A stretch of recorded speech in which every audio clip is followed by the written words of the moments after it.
I got out of my predicament because I didn't live in my current reality.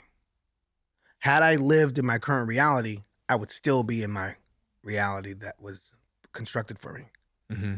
So I had to live in this realm that was dreamt of, and my whole premise was to manifest that dream with strategy.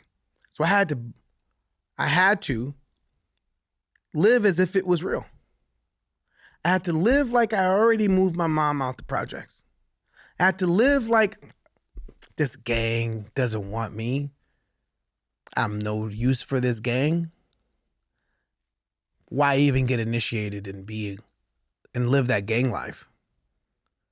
Let me just keep wearing these suits because these suits that my mom made me are my attire for the world that I'm going to be living in.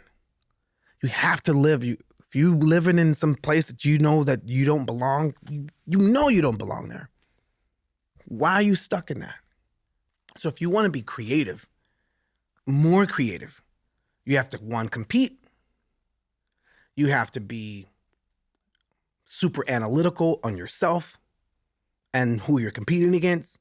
You have to be elevated. You have to take yourself from where you are now and position yourself and see the terrain. You have to be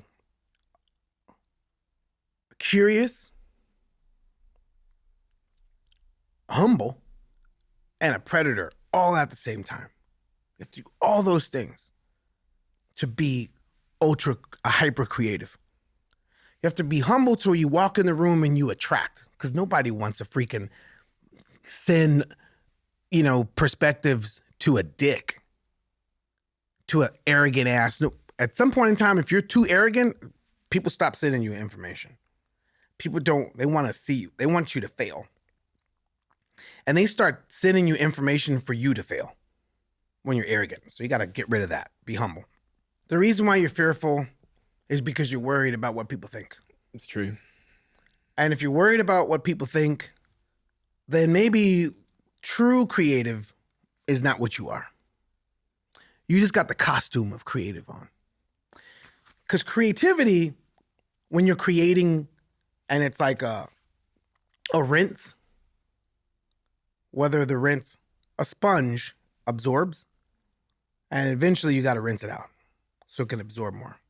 Do you think a sponge is like, oh man, I don't want people to judge how I'm rinsing myself out, or I'm gonna make a mess? You know what I'm saying?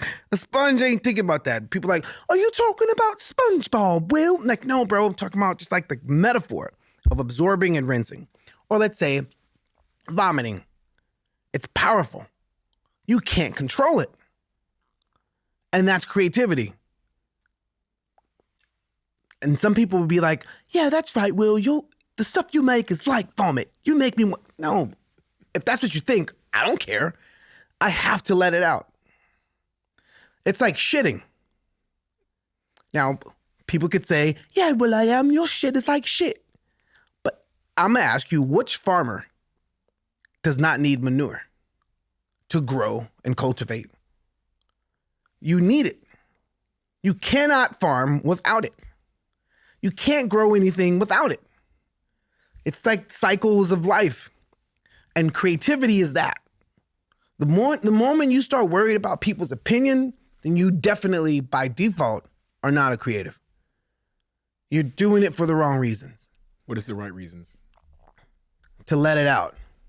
To rinse yourself. It's like you absorb, you rinse. You make sense of the world and whatever it is you're doing, whether you're painting, you're cooking, you're teaching, you're tutoring, you're making songs, you're making dance, you're writing films, you're doing journals, whatever it is you're doing, you would have absorbed the world and rinsed and contributed in some way that brings progress to yourself and others.